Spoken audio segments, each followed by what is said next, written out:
வணக்கம், வாழ்க வளமுடன். நம்ம இன்றைக்கி சிவகங்கை சேனலில் என்ன பார்க்க போகிறோன்னா, வித்தியாசமான இட்லி சாம்பார் தாங்க பார்க்க போகிறோம். ஃபஸ்ட்டு நம்ம இன்றைக்கி நான் ரெடி பண்ணி வச்சுருந்தேன்.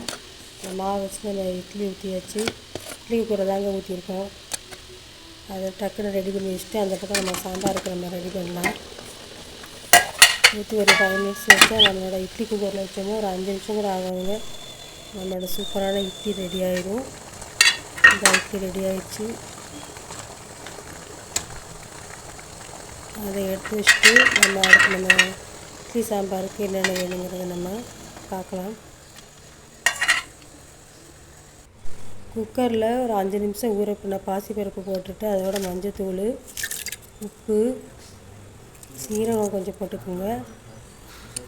அதோட நம்ம நறுக்கி வச்சுருக்கோம். நம்ம இன்றைக்கி கேரட்டு, பீன்ஸ் நறுக்கி வச்சுருக்கோம். அதோட பச்சை மிளகாய் நம்ம கீறி போட்டிருக்கோம். வெங்காயம், பெரிய வெங்காயத்தை நம்ம கீறி போட்டிருக்கோம். தக்காளி அதையும் நம்ம குக்கரில் சேர்த்துட்டு அதோட அந்த குக்கரை நம்ம மூடி ஒரு 3 விசில் வைக்கலாங்க. இப்போ குக்கர் 3 விசில் வந்துடுச்சு. குக்கர் வெந்தோடனே ஒரு கடாயில் எண்ணெய் ஊற்றிட்டு குக்கிங் ஆயில் எதாக இருந்தாலும் ஊற்றிக்கலாம். அதோட நம்ம கடுகு, சீரகம், பட்டை, கிராம்பு, இலை, அன்னாச்சிப்பூ எல்லாமே போடலாம். நம்ம அந்த கறி மசாலா பட்டை சாமான் எல்லாமே போட்டுட்டு அதுக்கப்புறம் நம்ம கொஞ்சம் அது வெடித்த உடனே வெங்காயத்தை போட்டு நம்ம ஃப்ரை பண்ணணும். கருவேப்பிலை போட்டுக்கிறோம். அதையும் நல்லா வதக்கிட்டு நம்ம பெரிய வெங்காயத்தை தான் நீளமாக நறுக்கி வச்சுருக்கோம். இதெல்லாம் நம்ம சின்ன வெங்காயம் கூட நம்ம யூஸ் பண்ணிக்கலாம். அதையும் நம்ம நல்லா வதக்கிட்டு நல்லா வதங்கினோடனே பெருங்காயத்தூள் போட்டுக்கிறோம். ஒரு நாள் கட்டி பெருங்காயம் கூட வேகும்போது நீங்கள் போட்டுக்கலாம். இந்த என்கிட்ட தூள் பெருங்காயங்கிறத நான் அதை போட்டுக்கிறேன்.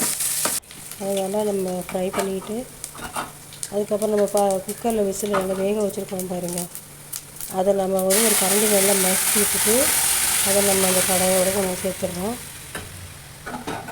சேர்த்துட்டு நல்லா சேர்ந்து வர்றது மாதிரி நல்லா கிண்டி விடணும். நல்லா கொதித்தோடனே ஒரு கட்டி வெல்லம், கருவேப்பிலை, கொத்தமல்லி, புதினா போட்டுட்டு அதோட ஒரு அரை எலுமிச்சம்பழத்தோட அந்த விதையெல்லாம் நீக்கிட்டு அரை எலுமிச்சம்பழம் புழிஞ்சிட்டு ஒரு கொதி தாங்க வரணும். ரொம்ப கொதிக்க விடக்கூடாது.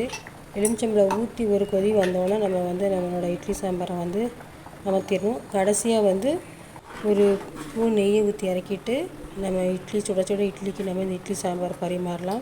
டேஸ்டியான இட்லி சாம்பார் ரெடி.